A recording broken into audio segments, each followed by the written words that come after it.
Is this story fact or fiction? You decide.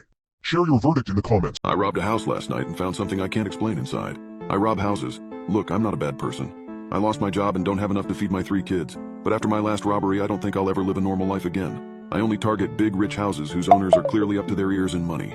I don't break into houses with kids. Swing sets in the backyard is an immediate deal breaker. I don't carry a gun or any kind of weapon because there's too much risk I'll get scared and hurt someone. This is just a temporary thing. For my wife, for my kids, to survive. My latest target was a huge mansion on the north of town. It was the perfect house to rob, placed at the end of a lonely road, far from neighbors and witnesses, and it was clear the owners had a ton of money. The house had all the extras: a captain's walk overlooking the front yard, a massive deck in the back, and several bay windows. I'd driven by the house repeatedly over the past few days to get a sense of their schedule. It was a man and a woman. The man tall and stocky, the woman a short blonde.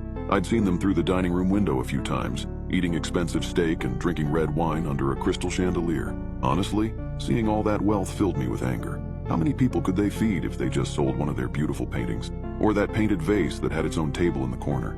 I guess I'd soon find out. I rolled up to the house at 1 a.m. smiling at how much money I'd make. Maybe I'd even have some left over. I could buy Aiden that toy Jeep he really wanted. Or get Maggie something nice. How long had it been since I'd given her a gift? Since she'd really enjoyed herself. I climbed out of the car and pulled the hat low over my forehead. Pulled on my gloves, got the large bag out of the back seat. Then I slunk through the grass, quietly, past the immense window in their study. So far, so good. I slid my lockpicking set out. After several minutes, I heard the familiar, satisfying clink. I stepped inside. The house was quiet and dark. I slipped out my flashlight and flicked it on. White light bounced across the marble floor, sparkling in the crystals of the chandelier. I glanced around, forming a plan. That painting, the vase, and my eyes lit up as I noticed the woman's purse hanging on a chair. Jackpot. The unmistakable LV of Louis Vuitton graced its surface. Nearly giggling, I grabbed it and slung it over my shoulder. No, wait. I couldn't steal all the stuff inside.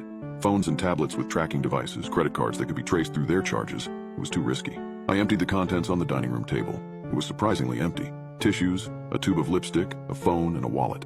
I picked up the wallet, pulled out the 320s inside, then set the wallet back down. Wait. I froze. Picked the wallet back up, flipped it open. A driver's license was in the transparent pocket.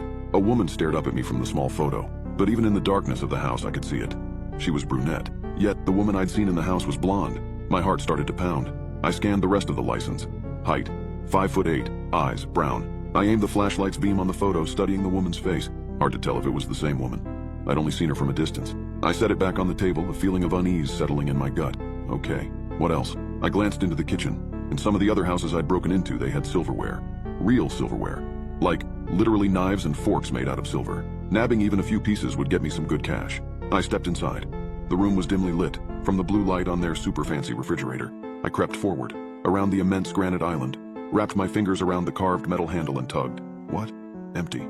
I opened another drawer, then another.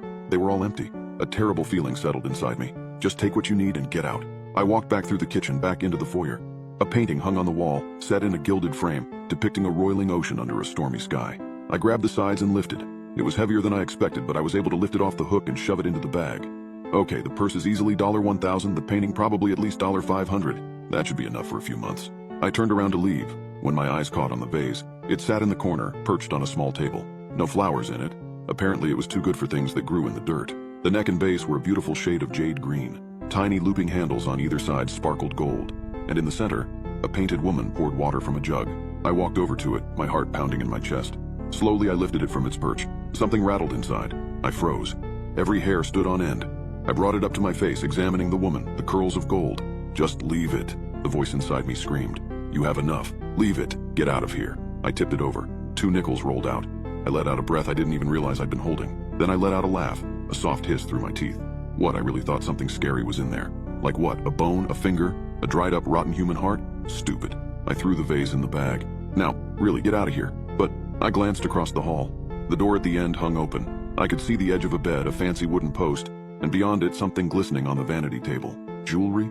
Before I could stop myself, my feet were moving forward. I grabbed the edge of the door, slowly pushed it open. No, the sheets were soaked red. Terrible shapes lay in the bed, twisted and still. I stumbled back. A hand clamped over my mouth, fighting the urge to scream. Thump, thump. Footsteps above me. Did you hear that? A woman's voice. Yeah, a man's voice replied. I think someone's downstairs. I bolted, my feet slipping against the marble floors. Leaving the stolen goods, I ran out of the house across the front yard. I dove into the car, panting, and peeled out of there. I was right. It was the perfect house to rob, but somebody had gotten there first.